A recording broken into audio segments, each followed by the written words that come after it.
I'm Leanne Tran, psychologist who's worked with families whose kids don't fit the mould for almost 20 years. I've worked with children for decades, but I know parents are the real change makers when it comes to their kids. Having 3 kids of my own means I know it's not easy. Parent Like a Psychologist is all about simplifying how you support your kids with psychology information filtered through years of experience to take you from overwhelmed to confident. Come on in. Hi, parents. Thank you so much for joining me for another episode of Parent Like a Psychologist, especially one where I will be talking about a book and providing my view and review, I guess, because reading is my favorite thing to do, as you know. Um, I want to talk about the book Low Demand Parenting, which is by Amanda Diekman. Um, and this is a book that I have had on my list for a while, but recently a parent said to me that they were thinking, well, they were trying to do that low demand parenting approach. And I thought, okay, right, I really need to read the book so that I can have that shared language with families. It's a book that's been getting a lot of attention in parenting circles and neurodivergent communities, all for good reason. It gives a really compassionate, practical way to support kids who can't or aren't meeting typical expectations. I think it's not without its challenges, though, and so today we'll be unpacking both the strengths and challenges of this approach in the episode. I'll tell you a little bit about Amanda and the book first. So Amanda is a late diagnosed PDA autistic woman. She's a pastor, a parent coach, and a parent of neurodivergent kids. She describes a path of many soul crushing years of parenting with no roadmap, and that's where the low demand method was born. A little bit about low demand parenting, the book. First of all, I liked that the audiobook was 4 hours long, and that's at single speed, um, because I think I can imagine, parents who are struggling with, or parents who have kids who are struggling with the demands day to day and are really finding parenting soul crushing or difficult, don't have hours and hours of time to listen to something. And so it was kind of a book that respected that, I think, and tried to pack a punch with lots of support and information in a short period of time. It is described as an ultimate companion on the path to nurturing strong connected relationships with your children. And by that, it's through lowering the bar for the whole family, enabling the equilibrium or the, calm rhythm of the home to be restored. So the book talks about allowing parents to drop the demands and expectations that are making family life impossible and to embrace the joyful freedom of living life with low demands. I think it was enjoyable to read, easy to read and understand, but let me go through some information with you. I'm going to talk about what is low demand parenting, how that's different to permissive parenting, um, and then I think some of the reality check of what it actually will take to implement these kind of strategies. So, low demand parenting is defined by Amanda in 6 steps. And these are, first of all, so when I guess low demand, it's probably relates to kids who might have that demand avoidance profile. And some people call it PDA, pathological demand avoidance. Some call it persistent drive for autonomy. In the book, really, it's just refers to demands. It's the kids whose parents say to me all the time that the triggers for big meltdowns are being asked to do anything. And so if that's you, first of all, you're not alone. I hear that really commonly from parents. Um, this this book or approach is designed for a parent with your experience.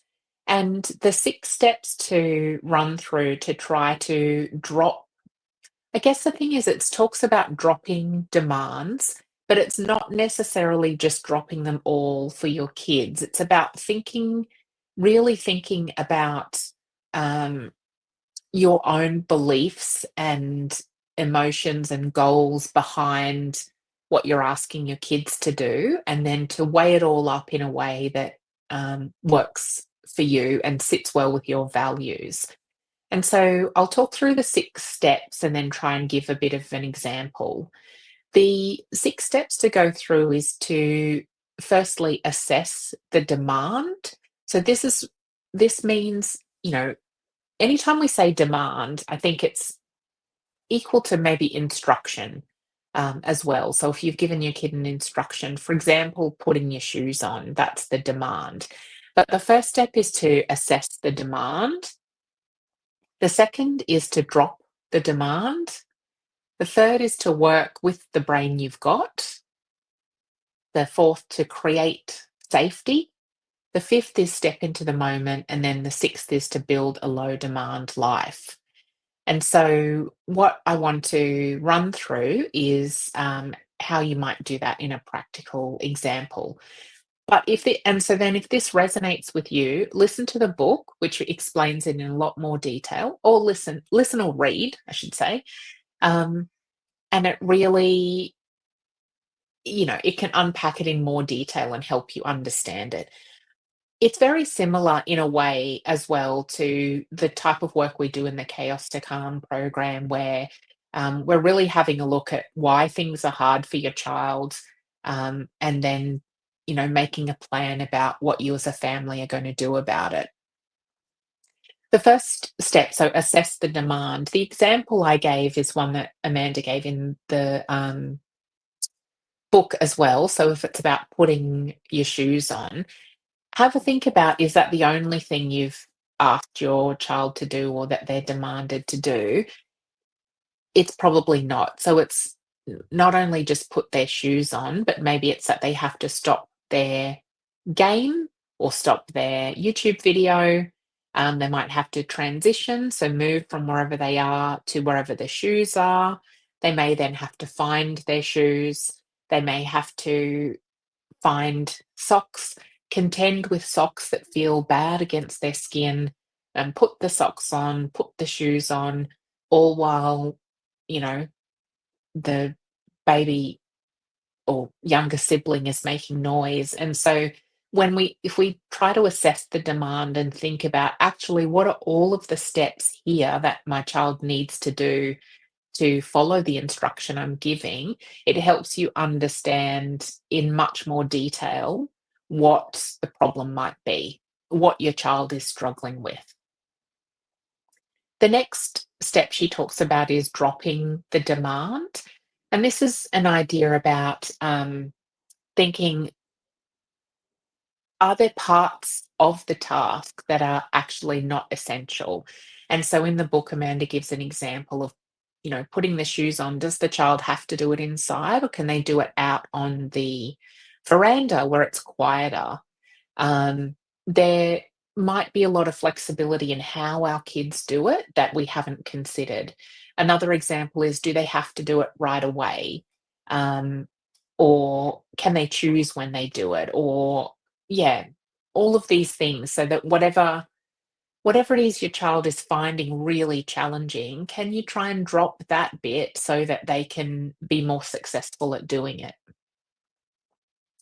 I think I should say too, it's not just about them being successful, but a lot of what stood out to me in the book is how much it was about acknowledging and respecting a child's nervous system, and their trying to build safety and trust and that calmness throughout the day. So it's not just that we want our kids to to succeed at putting their shoes on. We want them to not be overwhelmed by things like this, um, before they've developed the skills to be able to handle it. So it's really about trying to drop all of the things that are making your kids go into that fight or flight mode, dropping all the things that trigger off the meltdowns so that you can create that more calm and, I don't know, relaxed home. And then that's what gives you the space to then be able to, later on, well, this is my opinion anyway, go on to teach skills and all of that kind of stuff. Um, yeah.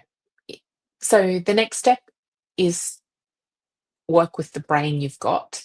And this is about also recognizing for you as a parent, what are the things that you are struggling with in those moments? And so, for example, it might be that you get overwhelmed when, think about, why is your child putting on their shoes? Are they putting on their shoes because um, you are running late for school? And maybe is that because you find it hard to be organized? You find it hard to be a morning person. And so, then are there things that you can do to work with the brain you've got to make it easier? An example there, for me, a personal one, is that I don't work well in the mornings. I'm not a morning person, and so I will do things, particularly if I've got to get out of the door early, where I will prepare the night before. I'll pack my bag, I'll lay out what I'm gonna wear, I'll think about my breakfast and put the prompts on the bench for what I'm gonna eat. And so it's also working with yourself to be able to manage, the situation in a more successful way. The next one is the create safety. And so the idea here is that, by dropping the demands that are really overwhelming your child, you create a lot more safety. And that means that the child knows they're not. So, for example, it's always easier with the example, isn't it? On the shoe situation, perhaps if you let them know that whatever it is that's making it hard for your child. Say, for example, it's they've got a pair of shoes that they hate and it will hurt their feet. Maybe you're saying to them, I'm not going to ask you to wear them anymore. And so by dropping that demand, you've let your child know that, oh, I know it's predictable that I'm not going to be asked to put on the awful shoes that I can't stand anymore. And that creates a little bit more safety, and the more safety your child has, the more they'll be able to be regulated and calm. Next, she talks about stepping into the moment. I think not thinking about all of the shoulds and the what ifs later on down the track, and just thinking about it in this moment, what needs to happen and how can I help my child.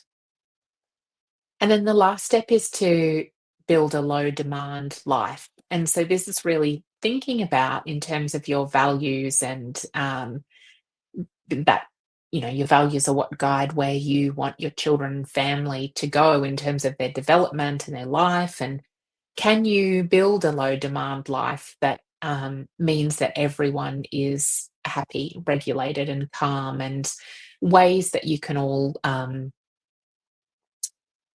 get along harmoniously? In the book, Amanda talks a lot about having a high level of screen time, and how, for her, and that's in the context of a child going through, probably like autistic burnout, that reducing, you know, dropping the demand about any screen thing was a really useful thing in terms of bringing things back to a good level where her child was functioning well again. And I think it's a good example of thinking about how, um, you can set aside the worries that you have for the future and just think about, what does my child need right now? What's in their best interests? What will be good for their mental health and their development? And how can we drop demands and do things in the next couple of weeks, months or so, that will help us all get back to that equilibrium? I think a good thing that a thing I noticed from the book too is it's a shift away from compliance-based parenting, where we want our kids to just do what we ask, to connection-based. So it's really about understanding what our child, um, is trying to say to us through all of these things. And so I'm gonna put, just writing a note because I'm gonna put some, information in the show notes about, the link to my guide about connection-based parenting, um, and one on the collaborative problem solving with kids as a guide to try and help you have those conversations so you can understand what your child needs and what the right solution might be. Practical guides to get you going on this stuff. I think I think what then bring coming into my part I wanted to talk about where that differentiates low demand parenting to permissive parenting, I think is perhaps not so clear in the book. I do think Amanda writes it from a way that is not permissive, but didn't it doesn't quite explain how in the book. And so I think from my point of view, low demand parenting is still, it's really thoughtful, it's really responsive to what a child needs, and it still has boundaries. So, for example, ensuring safety and that kind of thing. Um, Really different to permissive parenting, and that's kind of where the kids are ruling the roost. And it's what I see is in that it's that parents don't have a clear plan, so the boundaries are really unclear, which means things are different from day to day and unpredictable for kids. And the parenting is really reactive. So it's rather than having a plan of what you're going to do and how you're going to respond, it's kind of trying to make the decisions in the moment. And I think that environment feels really chaotic for kids. Um, I link it to the idea of in the circle of security, where it talks about the parent as being someone who's bigger, stronger, wiser, and kind. And this really came through in the low demand parenting book because I think in all of these examples and situations, the parent was the one who was bigger, they were stronger, as in they were holding their own emotions together while supporting a child with theirs. They were wiser, so in the way that they weren't pushing their kids to do things beyond their capacity. They knew if they sacrifice or maybe take a step back that eventually things would get better, and most definitely kind. And so just because you are dropping demands doesn't mean that your child is in charge, and they still need you to be that safe base. And so I get a lot of questions from parents about this stuff like, is it just letting them get away with everything? And I think if you are really thoughtful and responsive and make clear decisions about what your demands are going to be, then um, it's more then you're taking the approach of supporting your child instead of just letting them, um, do whatever they want. I think it's worth mentioning the reality check, which I mentioned before. That I think in the book, it's my thought was, but what if you're not homeschooling? And what if you're not unschooling? I think there's still the challenge that most parents still need to get their kids to school.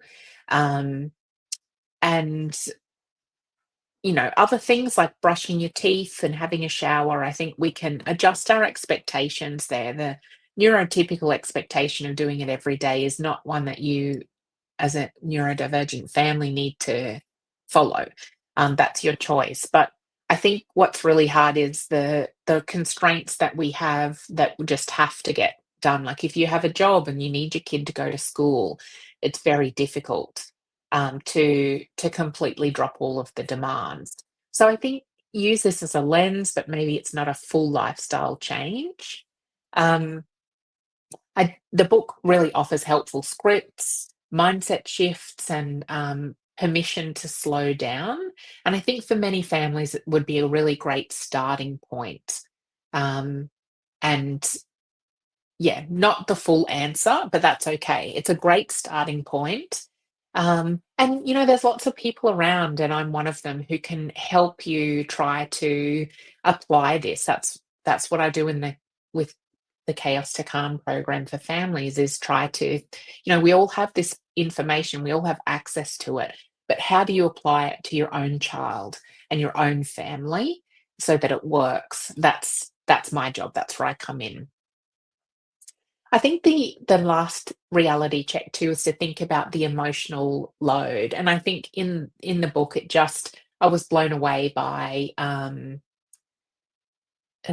how much resilience and emotional work Amanda must have done and required. So, and she talks about, I think it's great that she used honesty and talked about needing therapy to manage a lot of these things. I think it would be really hard to do alone. So, the approach definitely requires emotional strength and regulation, and I think support for things like letting go of the demands, sitting with the distress that it's causing, that things aren't going the way you imagined, and with trusting the long term outcome or long game as well.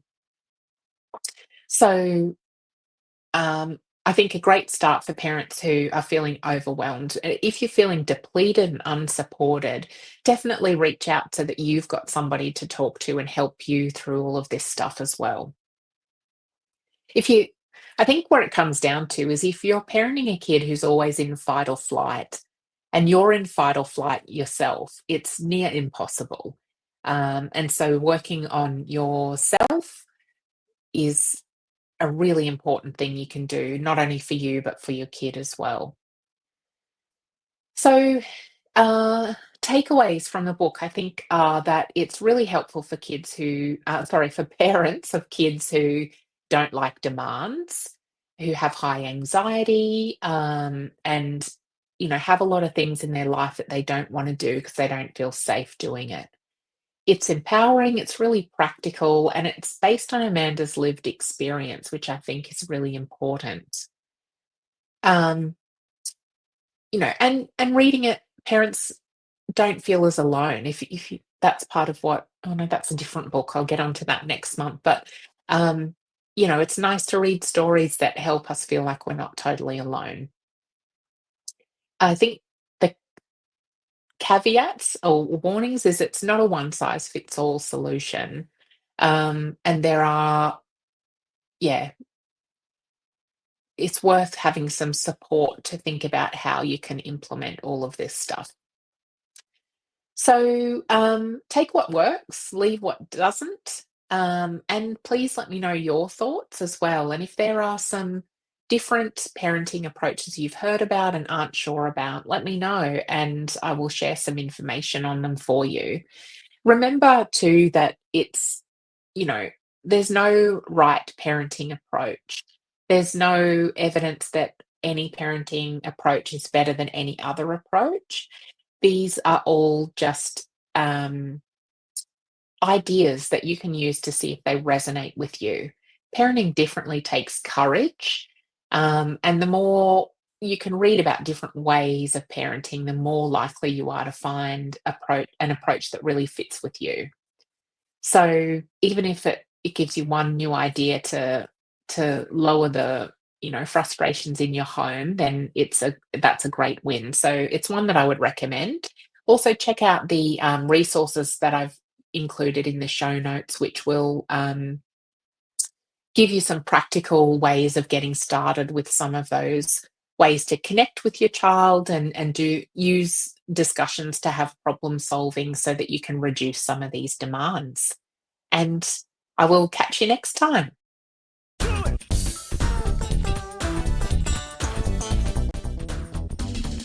Thanks for listening to this episode of Parent Like a Psychologist. If you found it helpful, please share on Instagram so other parents can benefit too, and tag me at Leanne Tran Psychology so that I can say a big thank you. Head over to leannetran.com.au to join the village for bite-sized psychology tips straight to your inbox. I really hope this podcast has brought a new perspective and you a step closer towards a calm parent and a thriving child. Have a delightful day.